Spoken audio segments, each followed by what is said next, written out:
I have Math Journal page 217 in front of me, shopping at the stock up sale. Now, if we were together, I would have had you go and get the hardcover math books that we use sometimes, and we would have opened up to these pages. I actually don't even have one of these books at my house. I thought I had brought one home. If I did, I have misplaced it. The good thing is I have a math teacher's manual here, and I'm looking at a little teeny tiny page of it, and I'm hoping I can read the numbers. I'm going to help you through us. We're just going to do two of these problems together. If we were together, we'd spend a lot more time, but I think this is okay. We're going to review estimating. We're going to write a number model. We're going to use some parentheses, and I think we're going to be okay. So I will give you the numbers you need. You don't need to worry about having that book. Jeff bought 5 toothbrushes and 1 tube of toothpaste. What is the total cost? Now, I think earlier this year we used the stock up sale. And we talked about the fact that sometimes stores, because they want you to buy more product, will offer a special sale price if you buy a certain number of things. Instead of just buying 1 or 2, in this case, if you buy 5 or more, like 5 toothbrushes, you get a sale price. So now the 5 toothbrushes, because you're buying 5 of them are going to cost $1.13 per brush instead of what they would have cost, which is $1.38 each. So we're buying 5 of them, and they want us to estimate. So I'm just going to make a note up here that each one is going to cost $1.13 because we're buying 5. Now the tube of toothpaste is, oh gosh, please show me. Oh yes, we do have a picture of this. I'm flipping through here to get it. The toothpaste, because we're only buying 1 tube, would be $1.39. So I'm just going to make a note of that. That's what I'm looking at. Those are the costs to us. Now we're buying 5 at this price and 1 at this, and we're going to do an estimate. So truly, what should we estimate is the question. And I think that $1.39 I would definitely call $1.40, right? It just would be the easiest thing. Now, 5 times what? What should we call $1.13? The easiest would be to call it $1, right? That would be super easy. But I get nervous when I round money down because when you round money down, then you might not have enough. I worry about getting to that checkout counter and not having enough or something. So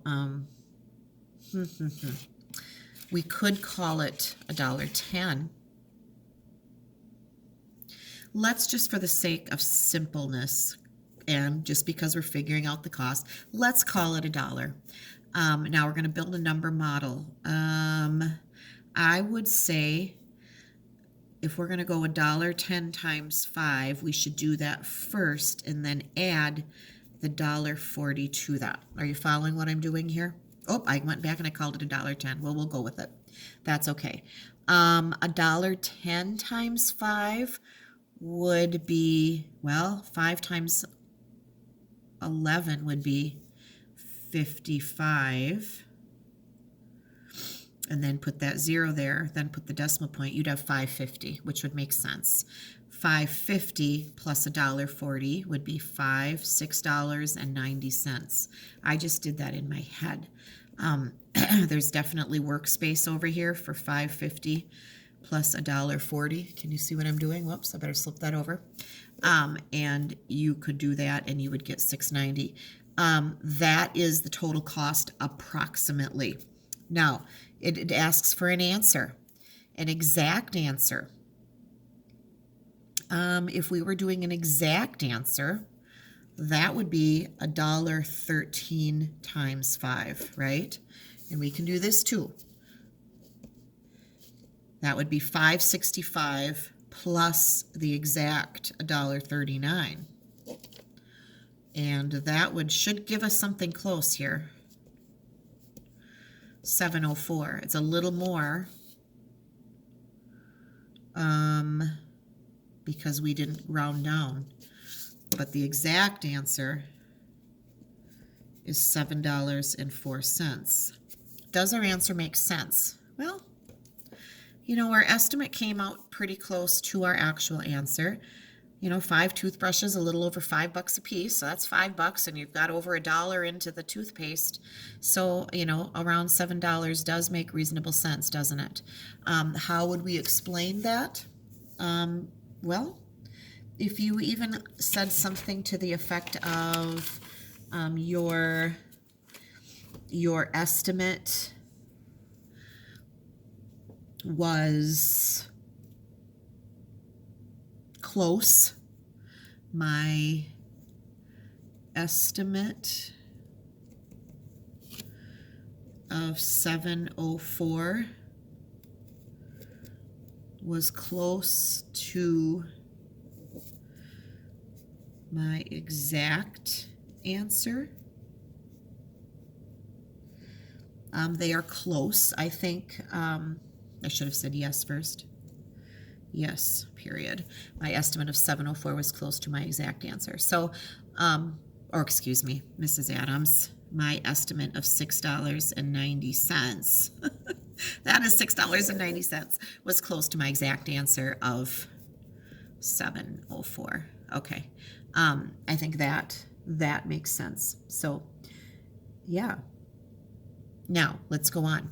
Dr. De La Garza pays for 8 boxes of tissues with a $5 bill. How much change will he get? So let me look back at the boxes of tissue. So he pays for 8 boxes. If he bought 8 boxes, he gets the discounted price of 57 cents per box. I'm going to write that down because he's buying 8 of them. He pays for a $5 bill. What will he get in change? So, all right. And it says estimate, first of all, or estimate. I would call 57 cents 60. If I was buying 8 boxes at 60 cents, I'm going to go over here. I would do this as an estimate. I would call them 60, and I would get $4.80. $5 minus $4.80 would be about 20 cents in change. Or if we wrote it with dollars and cents notation, it would look like that because I did an estimate. All right. Now, if I'm looking for a more exact answer, then too many crickets here. I'm all over the place looking. If I'm looking for a more exact answer, I suppose I would have to go 57 cents times 8, right? 7 times 8 is 56. 40 plus 5 is 45. 8 times 0 is 0 plus 4. 456 would have been the exact cost. And $5 minus $4.56 would be the exact change. I am making a mess out of my workspace here, but that's okay. Oh, subtracting with a bunch of zeros up there, wouldn't it be? Now, 0 minus 6 doesn't work, and this 0 is no help, so I'm actually going to take from a whole 50. So 50 goes down to 49 so that this can become 10. 10 minus 6 is 4. 9 minus 5 is 4. And there's nothing there. The answer is going to be 44 cents. Now, here's what I forgot to do. I forgot to do a number model in parentheses. It would have been $5 minus, but what I should have done here instead of doing it way over here is I should have put in parentheses 57 times 8. That would have been the correct number model. I knew that, which is why I went over here and did that first. That should have been done first so that you get $5 minus $4.56. And that'll give you that answer. So that got a little sloppy. But again, it's that reminder that when you're doing number models, you have to think about what has to be done first. I knew that you couldn't subtract anything from $5 until you knew what that total was. And so we had to find that total cost first before we could go back and take it away from the money that we had in our pocket to pay with. So I hope that makes sense. And we're going to leave that. These videos tend to get long, and I want to just hit on the most very important parts for you. So thanks for that.